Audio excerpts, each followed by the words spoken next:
नमस्कार दोस्तों, स्वागत है आप सबका मेरे YouTube channel Vivek Kumar YouTube channel में। एक बहुत ही ज्यादा मोस्ट इम्पोर्टेंट टॉपिक मैं आपके लिए यहाँ पर लेके आया हूँ, जो कि जुड़ा हुआ है माइंड गेम से। रिसेंटली नए साल के अवसर पर हमने साल 2021 को अलविदा कहा और 2022 अब स्टार्ट हो गया है। 1 जनवरी 2022 को चाइना के स्टेट मीडिया से एफिलिएटेड कुछ यहाँ पर उनके रिपोर्टर्स हैं जिनका नाम है शेन शिवेई। उन्होंने यहाँ पर ट्वीट किया और उस ट्वीट में उन्होंने कुछ वीडियोस और फोटोज को यहाँ पर दुनिया के सामने रखा और बताया कि गलवान वैली में जहां पर 20 जून 2020 को भारत और चीन के जो सोल्जर्स की जो झड़प हुई थी, वहां पर फिर चाइनीज आर्मी जो है वहां पर तिरंगा, उनका जो नेशनल फ्लैग है चाइना का, उसको फहरा रही है और वहां पर वो उनका एक एंथम भी यहाँ पर नेशनल एंथम जैसा कुछ यहाँ पर बजाया जा रहा है। तो जब ये बात सामने आई तो भारत में जो ओपोजिशन पार्टी है कांग्रेस पार्टी, उसके बहुत बड़े लीडर यहाँ पर राहुल गांधी जी, उन्होंने यहाँ पर सवाल उठाया और प्रधानमंत्री जी को यहाँ पर बोला कि आप इससे व्यवस्था संभल नहीं रही है, आप चाइना को कंटेन नहीं कर सकते हो। इसके ऊपर काफी हमारी जो इंटरनल पॉलिटिक्स है वो भी यहाँ पर स्टार्ट हो गई है। इस बात का जवाब देने के लिए यहाँ पर इंडियन आर्मी ने कुछ यहाँ पर पिक्चर्स यहाँ पर रिलीज की हैं और यहाँ पर आप देख सकते हैं कि जो इंडियन के सोल्जर्स हैं वो यहाँ पर गलवान वैली में खड़े हैं। ये बात कंफर्म कर दी है हमारी गवर्नमेंट ने। किरण रिजिजू का यहाँ पर ट्वीट आया है और उन्होंने कंफर्म किया है कि जो हमारे सोल्जर्स हैं उनकी पिक्चर्स आप देख सकते हैं, नीट एंड क्लियर हैं। वो यहाँ पर गलवान वैली में खड़े हैं और उनके हाथ में अमेरिकन मेड सुपीरियर बहुत अच्छी यहाँ पर राइफल्स हैं। कोई इसमें एडिटिंग नहीं दिखता है, जैसा कि चाइना ने जो प्रोपोगेंडा जो वीडियो जो रिलीज की है उसमें अलग ही दिख रहा है कितना हाई वहां पर एडिटिंग हुआ है। सोल्जर्स वहां पर कितनी एक फिल्मी सीन की तरह वहां पर खड़े होकर के वीडियो को रिकॉर्ड कर रहे थे, फोटोज वहां पर खिंचवाए जा रहे थे। तो ये सब यहाँ पर फिर इसका काउंटर जो है वो इंडियन गवर्नमेंट ने यहाँ पर किया है और यहाँ पर ये बताया है कि जो यहाँ पर जो पेट्रोलिंग पॉइंट 14 है, जहां पर गलवान वैली में क्लैश हुई थी, जहां पर भारत के 20 जवान वीरगति को प्राप्त हुए थे और चीन के बहुत सारे जवान वीरगति को प्राप्त हुए थे, नंबर उन्होंने यहाँ पर कभी बताया नहीं है। तो वहीं पर यहाँ पर भारत के जो सोल्जर्स हैं उन्होंने ये अपना तिरंगा, हमारा तिरंगा वहां पर फैलाया।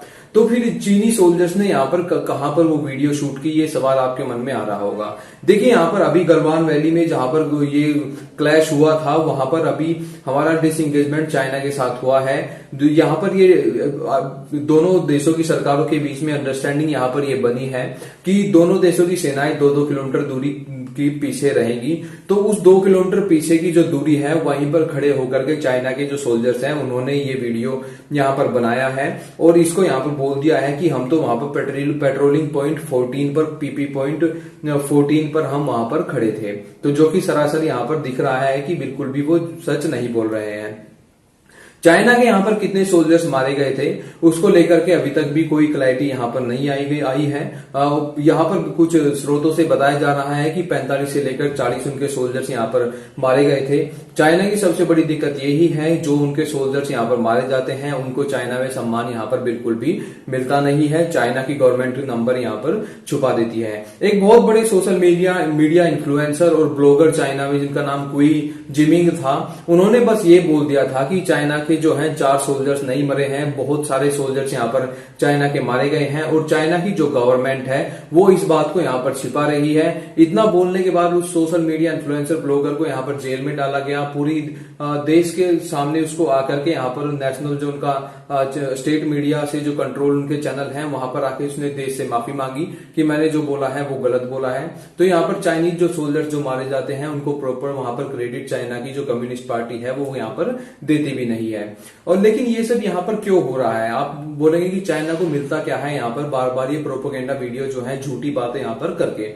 देखिए ऐसी ही एक यहाँ पर वीडियो चाइना ने अमेरिका के खिलाफ भी यहाँ पर रिलीज की है, जिसमें उन्होंने बताया है कि कैसे हम जाएंगे ताइवान पे, हम अटैक करेंगे और अमेरिकन सोल्जर्स कहां पे होंगे, अमेरिकन सोल्जर्स के ऊपर हमको कैसे अटैक करना है, वो सब प्लानिंग यहाँ पर उन्होंने दिखाई है। तो चाइना में देखिए क्या है, चाइना में आंतरिक असंतोष बहुत ज्यादा है। जो चाइना की कम्युनिस्ट पार्टी है वो किसी तरह से चाइना को संभाल रही है, लेकिन चाइना के जो नागरिक हैं वो चाइना बिल्कुल भी खुशनुमा पर नहीं है। ऐसी सिचुएशन में अगर चाइनीज कम्युनिस्ट पार्टी चाइना को संभालने में विफल हो जाती है तो एक देश का यहाँ पर टुकड़े टुकड़े भी हो सकते हैं, एक देश यहाँ पर टूट भी सकता है। तो आंतरिक जो यहाँ पर मुद्दे हैं उनसे यहाँ पर ध्यान भटकाने के लिए चाइना की जो गवर्नमेंट है इस तरह की यहाँ पर प्रोपोगेंडा जो वीडियोस हैं यहाँ पर उनको रिलीज करती रहती है, ताकि इंटरनल जो इश्यूज हैं उनको यहाँ पर उनसे ध्यान हट करके जो बॉर्डर पे ध्यान है जनता का वहां पर बॉर्डर पे ध्यान यहाँ पर आ जाए। और इसके अलावा चाइना ने यहाँ पर नए लैंड बॉर्डर भी यहाँ पर इंट्रोड्यूस किए हैं।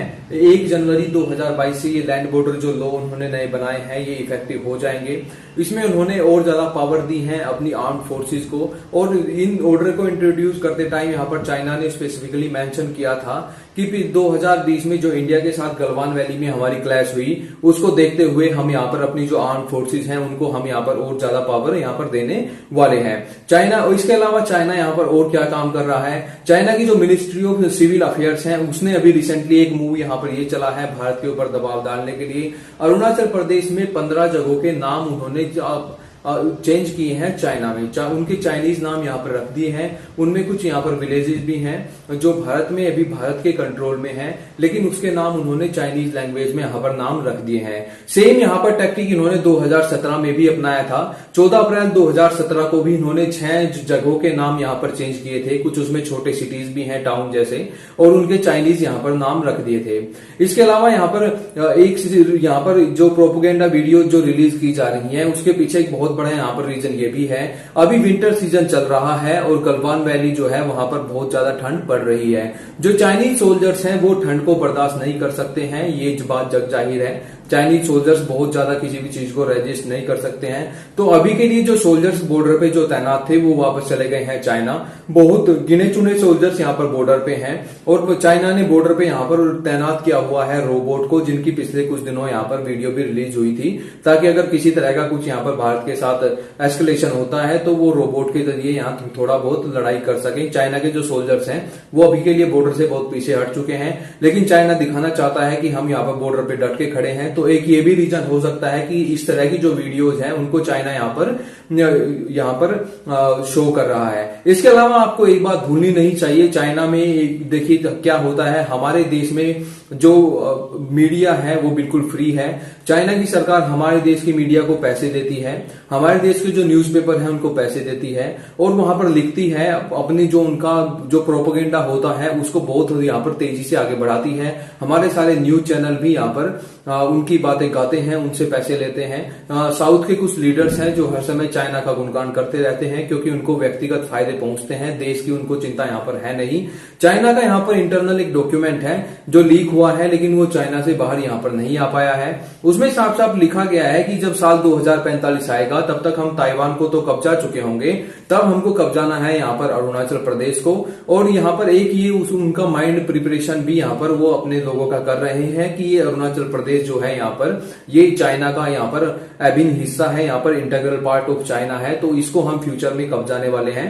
तो यहाँ पर एक माइंड मेकअप भी हो सकता है चाइना की जनता का। चाइना का इन्फ्लुएंस इतना ज्यादा है यहाँ पर कि अरुणाचल प्रदेश में आज तक अगर हम कोई भी डेवलपमेंट का काम करना चाहते हैं तो कोई भी वर्ल्ड बैंक या फिर इंटरनेशनल मॉनेटरी फंड या फिर Asian development bank Arunachal Pradesh में किसी भी प्रोजेक्ट के लिए यहाँ पर लोन देता नहीं है। यूनाइटेड स्टेट्स और जापान इस बारे में बोल चुके हैं कि अरुणाचल प्रदेश भारत का यहाँ पर अभिन्न अंग है और अगर यहाँ पर कुछ डेवलपमेंट चाहिए तो हम उसके लिए लोन प्रोवाइड करने के लिए बिल्कुल तैयार हैं। तो यहाँ पर एक बहुत बड़ा यहाँ पर जियोपॉलिटिकल मूव यहाँ पर भारत की तरफ से ये हो सकता है कि जो चाइना को अगर हम काउंटर करना चाहते हैं तो जापान और अमेरिका से हम सॉफ्ट लोन लेकर के यहाँ पर अरुणाचल प्रदेश में डेवलपमेंटल के जो प्रोजेक्ट्स हैं उनको हम और ज्यादा तेजी से आगे बढ़ा सकते हैं। उससे अरुणाचल जो है और ज्यादा वहां पर समृद्धि आएगी, हमारा एक राज्य समृद्धि की ओर बढ़ेगा तो ओवरऑल पूरे देश में समृद्धि आएगी। लेकिन इसके साथ भारत का जो दावा होगा वहां पर इंटरनेशनली, क्योंकि वहां पर यूएस के और जापान के पैसे से हम काम करेंगे तो और ज्यादा यहाँ पर मजबूत हो जाएगा। पूरी दुनिया में हम एक यहाँ पर बहुत बड़ा यहाँ पर मैसेज देने में कामयाब हो जाएंगे। जब इतना सब कुछ हो रहा है, चाइना हमको इस तरह से प्रोवोक करने में लगा हुआ है, चारों तरफ से हमको घेर रहा है, लेकिन इस तरह इसका एक बहुत बैड इंपैक्ट, मतलब एक माइंड हमारा एक डिमोरल इशू यहाँ पर ये आ जाता है कि चाइना फिर से यूएस को पछाड़ करके भारत का सबसे बड़ा ट्रेडिंग पार्टनर बन चुका है। इस साल में ही, पिछले साल में 2021 में $100 बिलियन से ज्यादा का ट्रेड हमने यहाँ पर चाइना के साथ किया है। और उसमें सबसे बड़ी शर्मनाक बात यहाँ पर यह है कि $100 बिलियन में $44 बिलियन का यहाँ पर भारत को सीधा सीधा यहाँ पर लॉस हुआ है।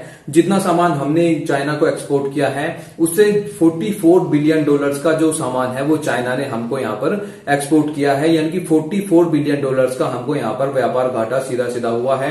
हम अपने देश के जो टैक्स पेयर हैं उनकी जेब से पैसा निकाल करके सीधा हम चाइना को यहाँ पर थमा देते हैं। चाइना के ऊपर हम कुछ भी एक्स्ट्रा यहाँ पर टैक्सेस यहाँ पर नहीं लगाते हैं। ये हमारी सबसे वीक पॉलिसी है। गवर्नमेंट बिल्कुल इस मामले में चाइना के सामने नतमस्तक हो चुकी है, जो कि बहुत बुरी बात है। मैं पॉलिटिकली नहीं जाऊंगा, लेकिन हमारी देश की गवर्नमेंट बहुत ज्यादा चाइना के सामने यहाँ पर झुक चुकी है।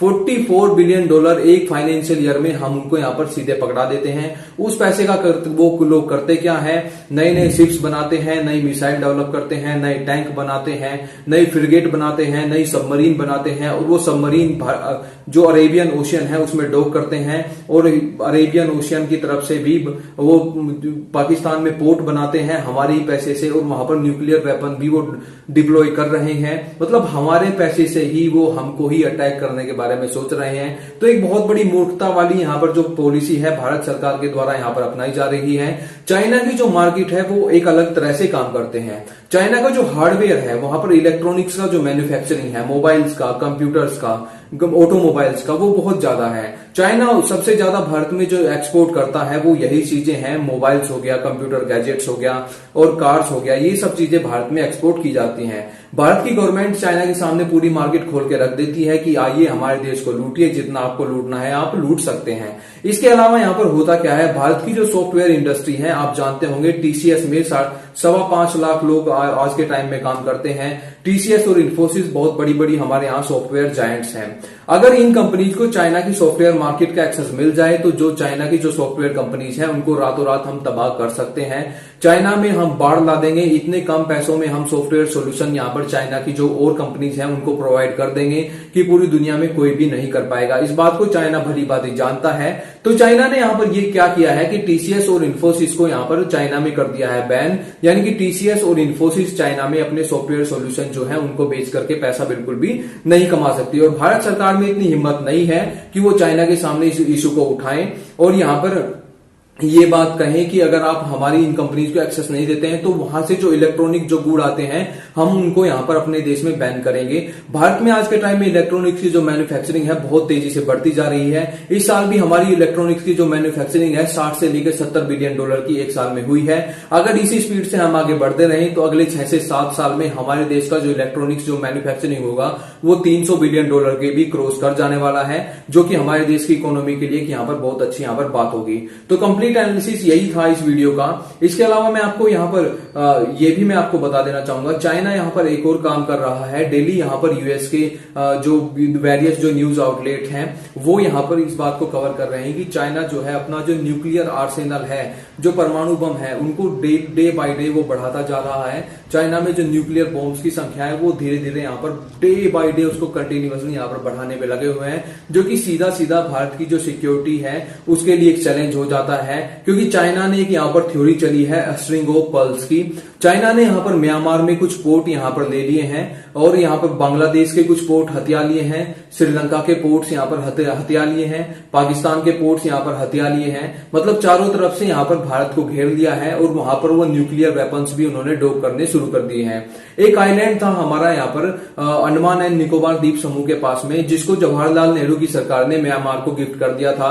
आज के टाइम में वो आइलैंड भी यहाँ पर चाइना म्यांमार से उधार ले चुका है लीज पे। वो आइलैंड यहाँ पर हमारे आइलैंड जिनको बेवकूफी से हमारे देश की सरकार ने जब जवाहरलाल नेहरू जी प्रधानमंत्री थे म्यांमार को गिफ्ट कर दिया था, और यहाँ पर वो आइलैंड आज यूज कर रहा है चाइना। लेकिन यहाँ पर उन आइलैंड को हम यहाँ पर वापस लेने का दबाव म्यांमार के ऊपर बना सकते हैं, ये कह करके हमने जब वो आइलैंड म्यांमार को गिफ्ट किए थे तो हमने यहाँ पर क्लियरली मेंशन किया था कि आप इन आइलैंड को यहाँ पर किसी थर्ड पार्टी को नहीं दे सकते हैं। लेकिन वो आइलैंड म्यांमार ने जो है अब चाइना को यहाँ पर सौंप दिए हैं, तो हमारा फिर से उनके ऊपर क्लेम जो है स्ट्रॉन्ग हो जाता है। वो आइलैंड हम म्यांमार को बोल सकते हैं कि आप इनको हमको वापस कीजिए, ये हमारी नेशनल सिक्योरिटी के लिए थ्रेट बन रहे हैं।